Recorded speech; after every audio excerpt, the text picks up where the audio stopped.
Today, we're going to talk about friction. Something, please, I have a terrible cold, my voice is down. Help me to get through this with my voice. Thank you. We're going to talk about friction, which we have never dealt with. Friction is a tricky thing, not as easy as you may think. I have an object on a horizontal surface. The object has a mass m, gravitational force mg.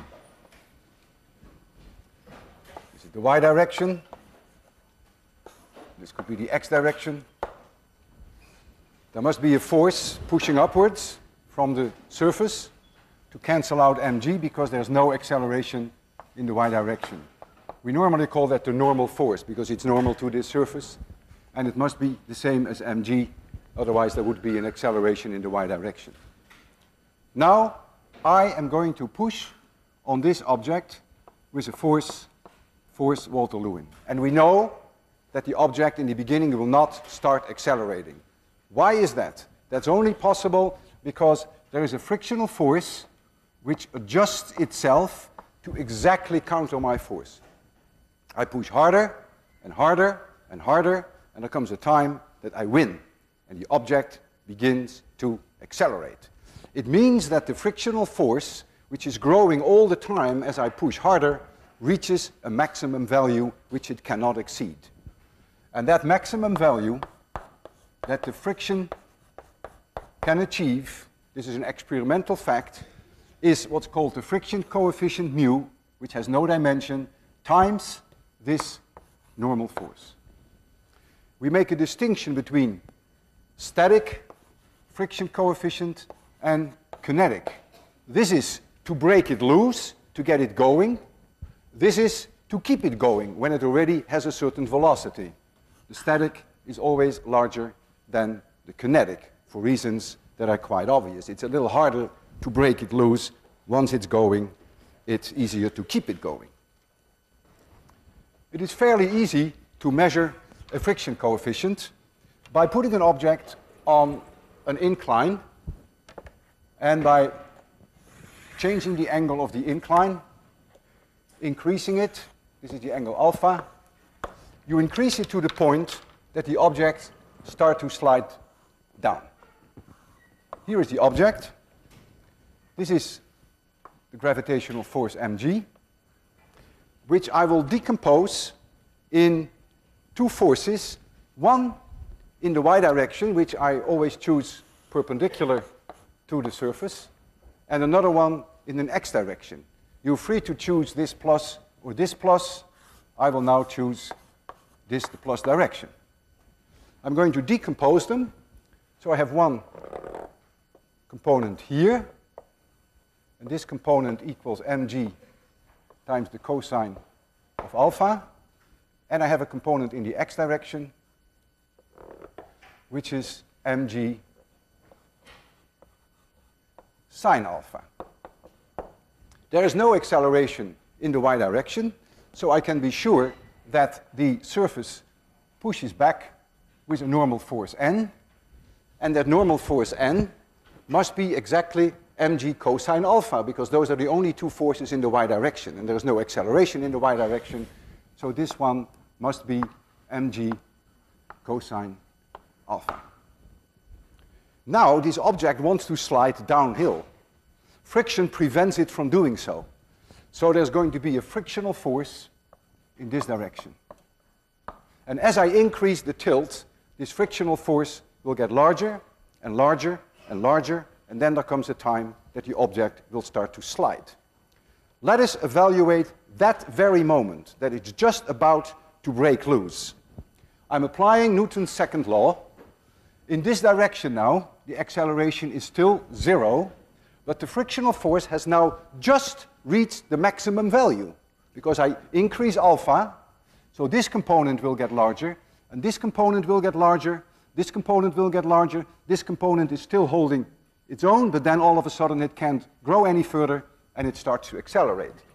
So Newton's second law tells me that mg sine alpha minus ff maximum at this point is 0.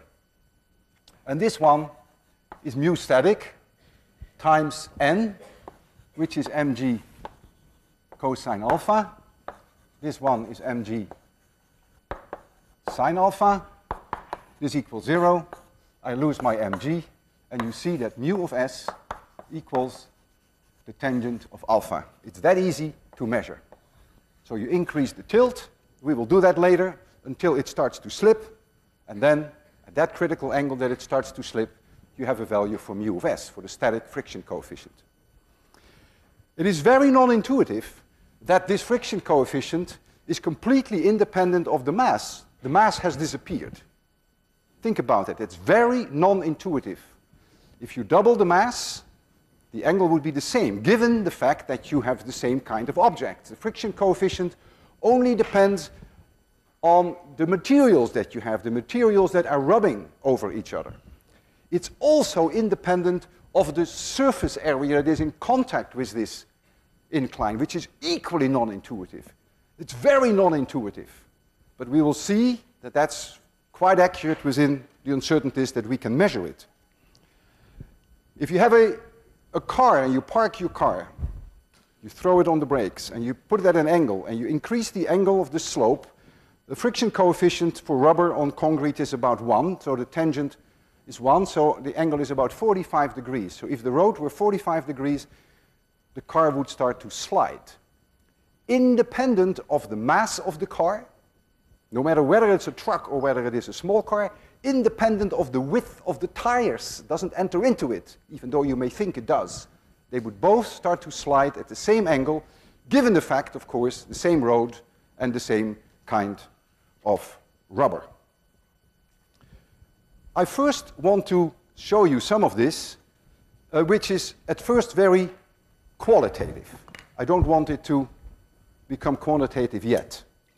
The difficulty with these experiments are, I'm going to use this plank here, that the moment that my fingers touch this plank or touch the bottom of any of the objects that I'm going to slide, then all hell breaks loose. A little bit of water on the plank would locally make the friction coefficients larger.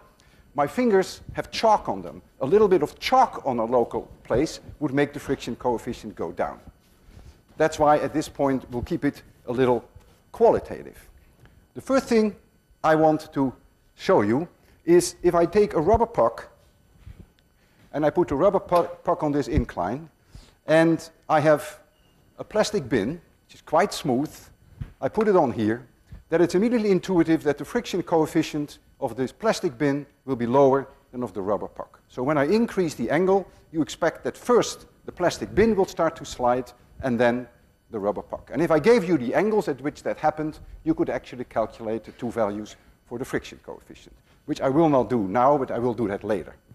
So all I want you to see, I hope, that this one will go earlier than that one. So I'm going to increase the tilt. I do it very slowly. I try not to rock the boat too much. Very slowly. We must be approaching the critical angle for the plastic. Boy, it's holding on to itself. There it goes. And the rubber goes a little later. The rubber can be made rough by rubbing it on one side, in which case the angle will be even larger. I told you that the friction coefficient is independent of the mass of the object. I have two identical bins here. Well, as far as they can be identical. Maybe one at the bottom is a little rougher than the other. But in one, I'm going to put 200 grams, which is about 5 times the weight of the bin. And then, within reason, when I tilt them, they will go at the same angle, because it's independent of the mass. So let's try that again, and see how close they are. It may be off by half a degree or 1 degree, of course, because the plank is not uniform everywhere. And now it's 18 degrees, 19 and a half, 20, 20 and a half, 21, and the other one is 21.2. So they almost go at the same time. So you've seen that apparently the mass has a very small, if any, effect. Now comes something that I always find very, very non-intuitive, and that is surface area. I have two pieces of wood, and they're identical, whatever that means, identical. You can never make them exactly the same in terms of roughness. This surface we prepared as well as we prepared this bottom surface, but this bottom surface here is 4 times smaller in area than this surface here, the flat part. I'm going to put the flat one here, and I'm going to put the same object, but with its small area here. If indeed the friction coefficient is independent of surface area, then when I tilt them, they should start to slide roughly at the same angle. So there we go. 14 degrees, 16, 18.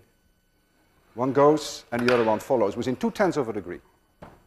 And the reason why there's always some difference, of course, the plank is not exactly uniform. I have to be careful that I don't touch the critical surfaces. So you have seen difference in friction coefficients, and you have seen there's almost no effect on surface area, and there's no effect on the mass. And that is both very non-intuitive. The width of the tires of your car does not matter. And that I asked you the question to explain in your assignment number 3 why race cars have very wide tires. There must be a reason for that. I want you to think about that. There is another way that one can measure the friction coefficient, which is way more complicated, and really that's not the reason why I want you to see it.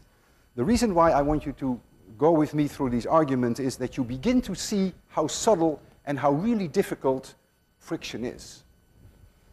I'm going to put an object now on an incline, again, as we did before, and instead of having it sit on its own, I'm going to attach to it a string. So here is that object, and here is a string, and a pulley, and here a string. And here is an object, mass m2, and this object has mass m1. And the angle here, alpha. I'm looking for my green chalk. I want to use the same color convention. Now, let's look at all the forces that we can think of. Here is m1g. Let's decompose that in y and x direction, and I will call this direction y, as I always do, perpendicular to the surface. So we call this y. And I will call this direction now the positive x direction. You're free to choose it any way you want to. The force here is m2g.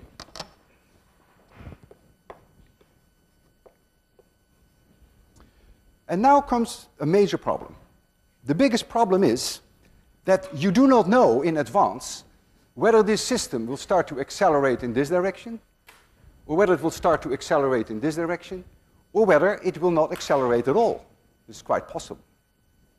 And all these 3 cases, as you will see, have to be dealt with independently. You cannot do it with one equation, as you will see. Let's first decompose this force, as we did before, in the y direction. So this one equals m1g cosine alpha. And this one, the x component, which is in the minus x direction now, equals m1g sine alpha. Clearly, this one, m1g cosine alpha, we never have to worry about. There is no acceleration in the y direction. So this normal force n will kill this one, and this is m1g cosine alpha. So you never have to worry about the y direction. We know there's no acceleration. We only deal with forces in the x direction that are of interest. There is a tension in this string. And now comes the problem. I do not know in what direction the frictional force is.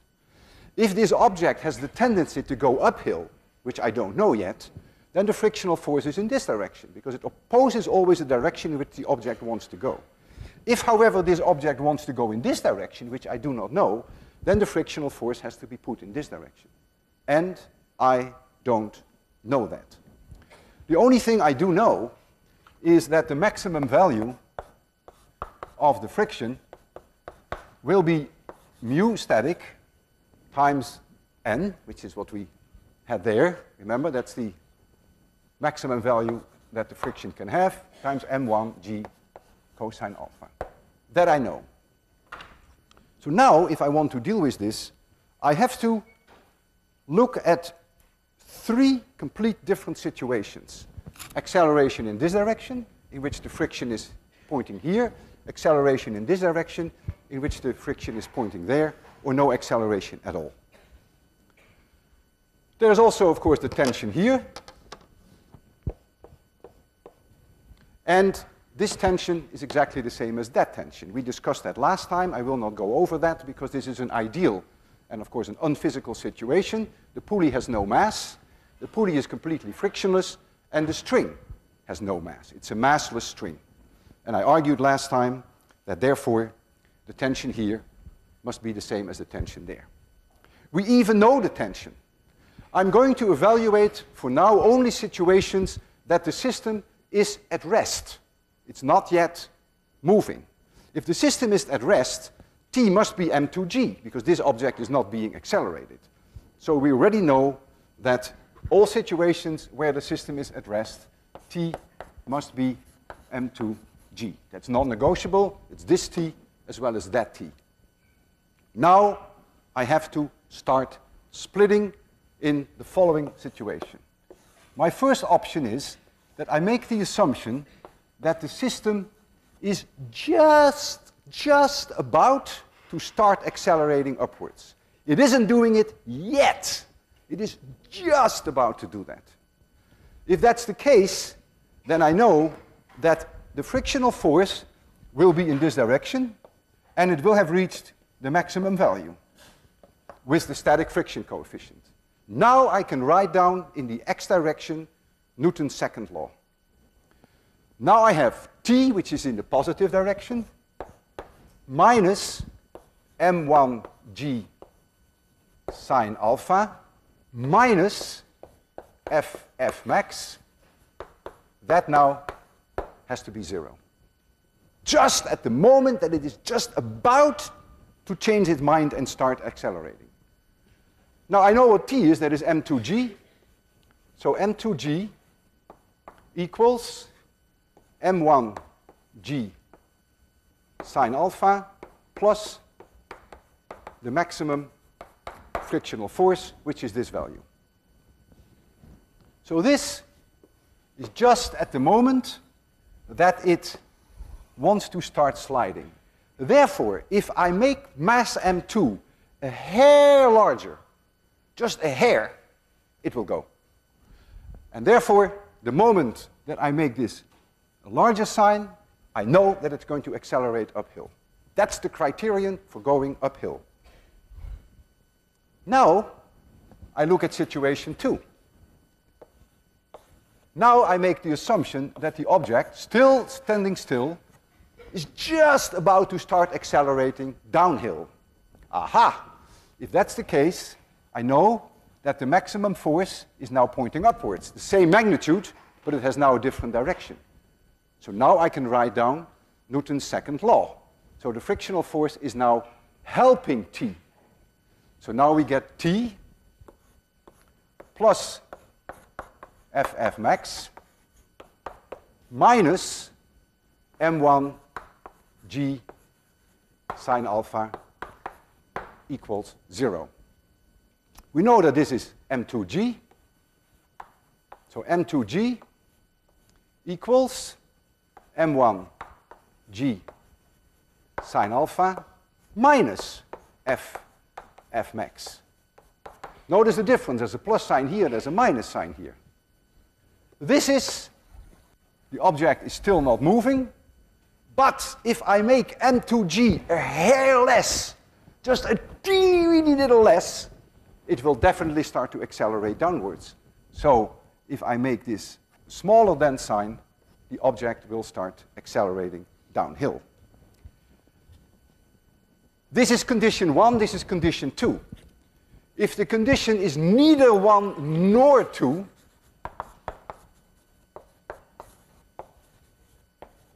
what do you think will happen then? It's very possible that you don't meet any one of these two conditions. What do you think will happen? Can't hear you. It won't move. A is 0. Because these both cases is going to accelerate. So in all other cases, the acceleration equals 0. And the frictional force in this case will adjust itself just the right way so that Newton's second law in the x direction will give you for the force a 0. Let us take a very simple example so that you see this at work. So we have an example here. And in my example, I have m1 equals 1 kilogram, m2 equals 2 kilograms. Can't make the numbers much simpler.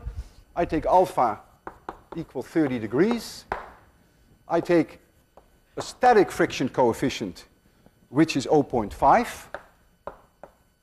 And I take a kinetic friction coefficient, which is a little less, which is 0.4. The question is now, is it going accelerated uphill, or accelerated downhill, or no acceleration at all? What it comes down to is that we have to evaluate these three terms. Let's first take m2g. m2g equals 20. We'll just take for g 10, that is just easier. m1g sine alpha, the sine of alpha is a half, so that is 5. m1g sine alpha equals 5. And what is ff maximum? I have to use for my friction coefficient 0.5. I have to use for m11 here a 10 and have the cosine for 30 degrees. And what I find, you have to take my word for it, that this is about 4.33. And I want to remind you, I have used the static friction coefficient. And this is in newtons. I never put a capital N for newtons because that is very confusing with this normal force. All my units are always in SI units. So the force is always in newtons. Aha! We're well on our way. Let's first test whether condition 1 is met. Is 20 larger than 5 plus 4.33? And the answer is yes, it is. So we know that it's going to be accelerated uphill. That is non-negotiable. So now I could ask you a simple question. What is the acceleration and what is the tension in the string? And so you will think, oh, well, that is within arm reach. Not quite.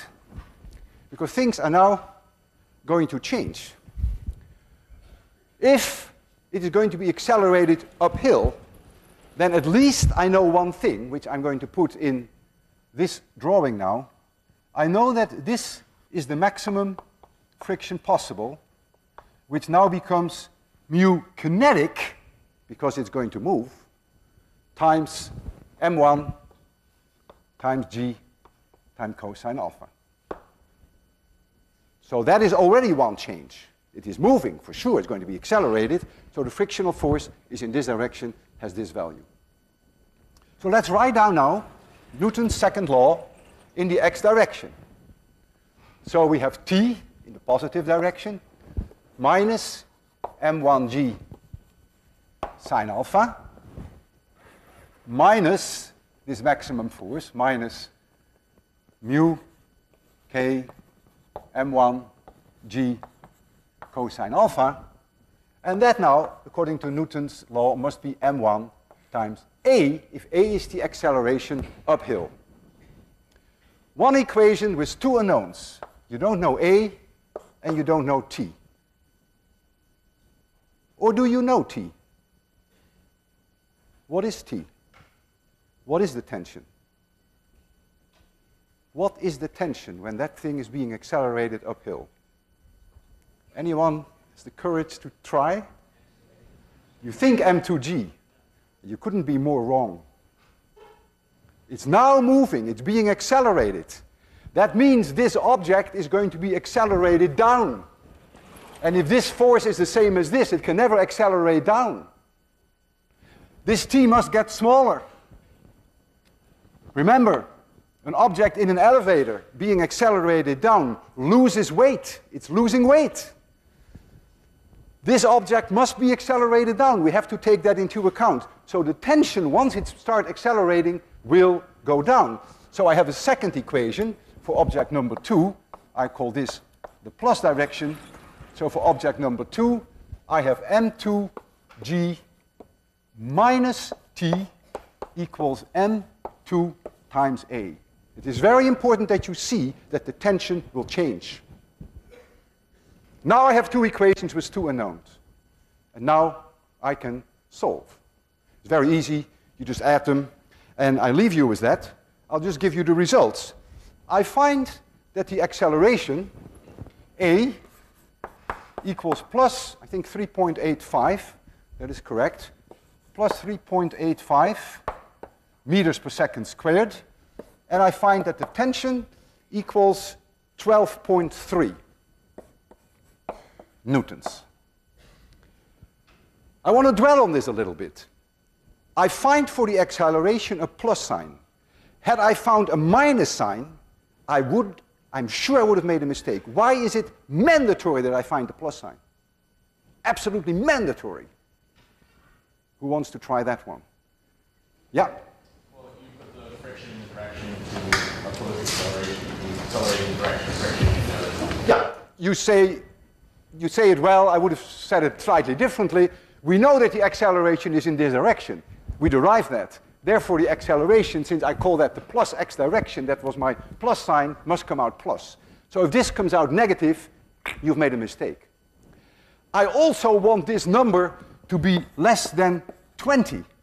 If not, I've made a mistake. Why does that number have to be less than 20? Exactly. This object is going down. To put it the way we put it last time, it lost weight. It's accelerated downwards. This mtg, which is 20, better wins it from t, otherwise it would never be accelerated down. So this plus sign is a must, and this is a must. And if you find not a plus sign but a minus sign, you have to go back to your calculation because you've made a mistake. Now, we take the same situation. I leave everything unchanged, but I make the second mass, m2, I make it 0.4 kilograms. So now all the numbers remain the same that we have there, except that m2g now becomes 4. Now I'm going to test again. Is m2g, which is 4, is that larger than 5 plus the frictional force static, 4.33? The answer is no. I'm going to test for my second case. Is m2g smaller than 5 minus 4.33? The answer is no. So what do we conclude? What must be our conclusion? Condition 1 is not met. Condition 2 is not met. Conclusion is A is 0. The object will not be accelerated. And the frictional force is going to adjust along the x direction so that the acceleration indeed is 0. How does the frictional force do that? This is that slope. Here is that object. I will only put in the forces along the x direction. I don't bother about the y direction. I know that there is m1g sine alpha, and that one is 5. So we have here the component of gravity, which is the m1g sine alpha, and we know that that is 5. We have it there. I also know that we have tension here, and the tension must be m2g, because the object is not being accelerated. We're back where we were. Number 2 is not being accelerated. The tension is 20. Sorry, not 20, because what is my m2? The tension is, mg is 4. 5 newtons downhill, 4 newtons uphill. What will the friction be? How large and in what direction? Uphill, how large? 1, exactly. The friction will adjust itself so that there is equilibrium, that nothing is going. All right, I now would like to do a few demonstrations whereby I want you to calculate the friction coefficients for me. So we're going to put a particular object on that incline, and I'm first going to raise the angle until it breaks loose. So you should be able to calculate what the friction coefficient is using the equation tangent alpha equals mu s. And the object that I use for that is this box. In this box is a little weight. That's not very important. It makes the whole thing 361 grams. So I want you to know that the weight of this object is 361 grams. I'll write it down for you here. So the mass of the object is 361. I'm sure that the uncertainty is at least 1 gram. You have to trust me when I give you the angles. I'm going to increase the incline, and there comes a moment that it will start to slide. I'll give you the angle, and I want you to calculate that friction coefficient. So we'll do that first. There we go. Now 10 degrees, 11, 12 and a half, 13, 14, 15, 16, 17, 17 and a half, 18, 19, 19 and a half, 20. 20 degrees. It starts to slide at about 20 degrees. Write that down. Now, I'm going to do exactly this experiment. Put a rope over it with a pulley, and put M2 on this side. And now I'm going to load down M2 to the point that it starts to slide uphill. That should allow you to also calculate the friction coefficient. You have all the tools for it, because once you know that it is just at the point of braking and going uphill, you know that that equal sign of that equation holds. And so you should be able to calculate the friction coefficient. Would you find exactly the same number as you find from this experiment? Not very likely. You have to think about that for yourself. Wood has grain, and the grain in this direction could be very different from the grain in this direction. But it would be interesting to compare the two numbers to see how much they're off. So I'm going to put here this rope over here, and I'm going to set the angle now at a given value. So this is now not negotiable. I set it at 20. I could be off by half a degree. Again, you see it wants to go. We just saw that at 20 degrees it wants to go. So I prevent it from going, and so I'm going to put a little weight on here. Now there is 100 grams, and it's not going. It's happy, and it's sitting there. A is 0. That condition isn't met, and this condition isn't met. So now you must write down in your notebook that alpha now, it's an independent experiment, equals 20.0, maybe plus or minus 1. I think it's about 1 degree accuracy that I can do.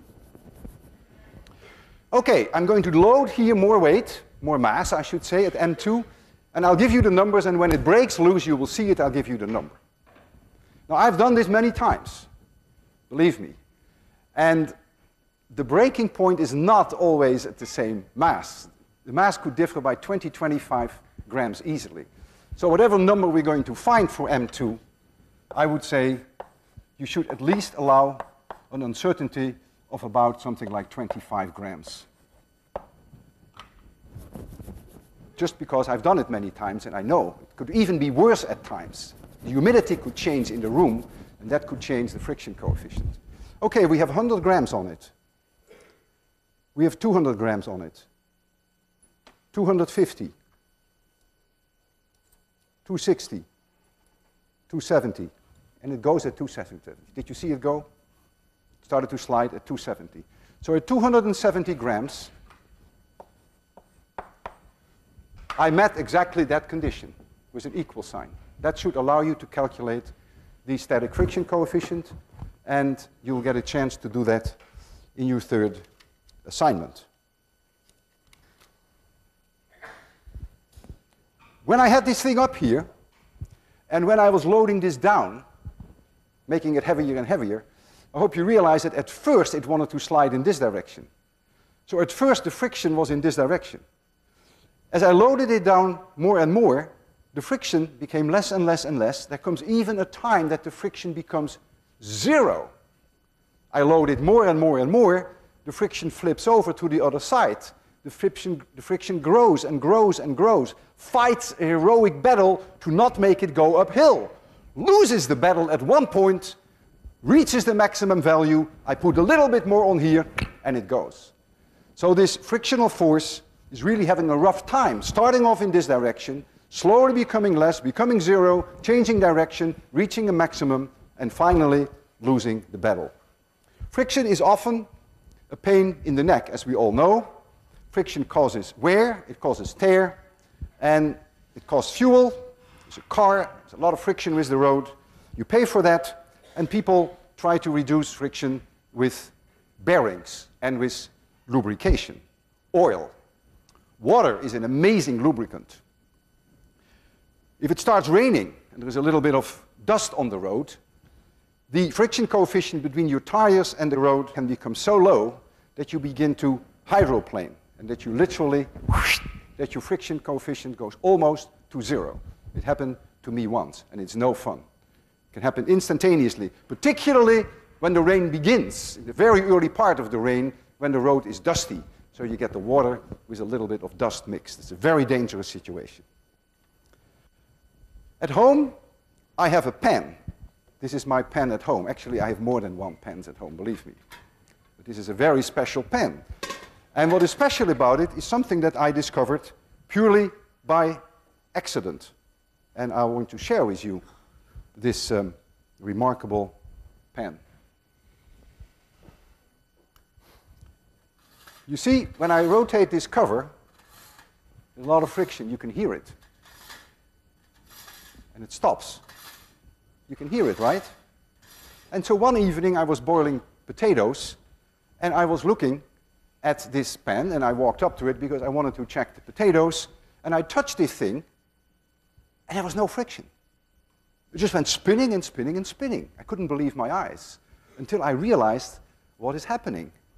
Water had accumulated in the rim of this pen, and the cover was beginning to hydroplane.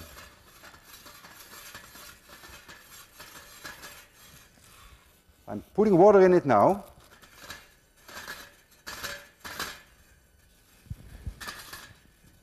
You almost don't hear it anymore. Isn't that amazing? Almost frictionless. So now the water acts like a lubricant, and you try it with your pen, it won't work because you need just the right shape and you need the right edge to be able to lubricate it that way.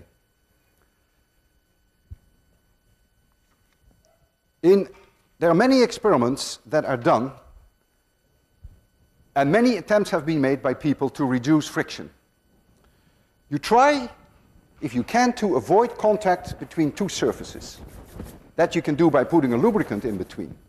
But even better it would be if you could separate the objects completely and only have air in between them. Because air has much less friction than a liquid.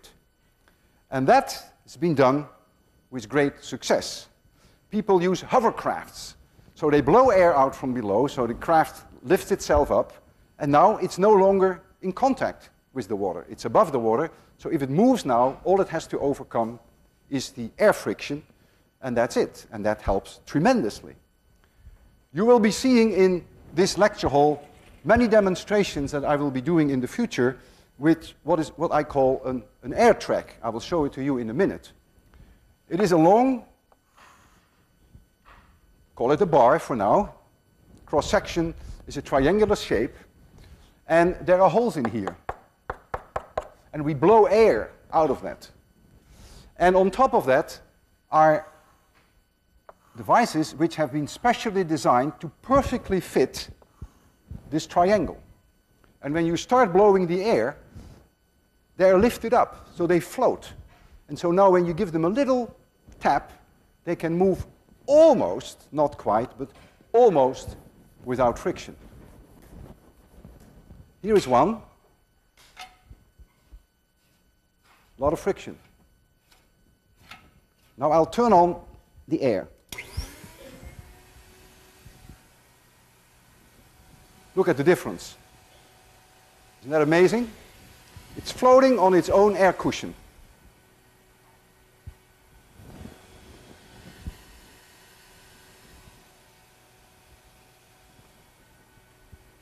And if I turn it off, the moment that the air stops, you will see it stops. So this is a technique that is often used to do demonstrations, if you have to do them, with a minimum of friction. Of course, you could do experiments in the shuttle very well, where you have, again, only air around you. But that's, of course, a very expensive way. In 26100, we will use the air track when we start colliding objects and try to see what happens before and after the collision. There is another device which is very intriguing, and that also acts on the idea that it lifts itself up as a result of gas which is flowing out. In this case, it's a container of carbon dioxide. There's carbon dioxide in here, which is solid, and there is a small opening here, and this is an extremely well-machined flat surface, very flat. And the whole thing rests on an extremely flat surface. Because of the room temperature, the carbon dioxide will start to evaporate and will start to flow out. And therefore, under this thing comes a film, a very thin layer of carbon dioxide, and now you can move this around in 2 dimensions. You're not stuck like you are there to 1 dimension, only going back and forth on what we call the air track, but now you can move it around over this whole surface. And that allows you to do very interesting things, as I want to show you next. First, make it dark.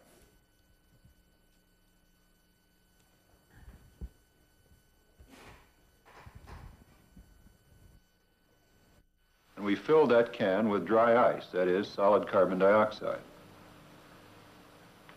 Now, you know solid carbon dioxide is very cold. This white stuff is just frost that's gathered on the outside of the can. Now, as the can absorbs heat from the room, the carbon dioxide evaporates and turns into a gas. The gas takes up more room than the solid, so it has to go somewhere. It can't come out the top, so it comes out a little hole here in the bottom of the disc. Now, you can't see it coming out the hole, but if I make a flame, I think you can see that there's gas coming out and blowing the flame. Now, if we put the disc with its stream of gas coming out the bottom down on our tabletop, which is made of a very smooth piece of plate glass, we can wait a moment while the gas coming out builds up pressure underneath, which it has to do in order to escape. By now, the disc is floating on this film of escaping gas. That film is so thin that I'm sure you can't see it from out there. I can scarcely see a space between the disc and the glass myself. But if you'll come and look over my shoulder, I think I can show you that there is a space. By slipping underneath the disc this piece of tinfoil, I took off a chewing gum wrapper. Now we'll slip the tinfoil between the disc and the plate glass top of the table, showing that there is indeed a space, a thin film of gas between the disk and the glass upon which it's resting. The purpose of this is simply to reduce the friction to a point where we won't have to worry about it or measure it in our experiments today. It's fun to play with this thing. Let me show you. I'll give it a little push, just a little one. And there it goes, moving sedately. No sign of slowing up. Come on back. Same thing the other direction. It takes only a very tiny force to start it in motion. Let me show you that.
So you see, fleas are good for something. Have a good weekend. See you Monday.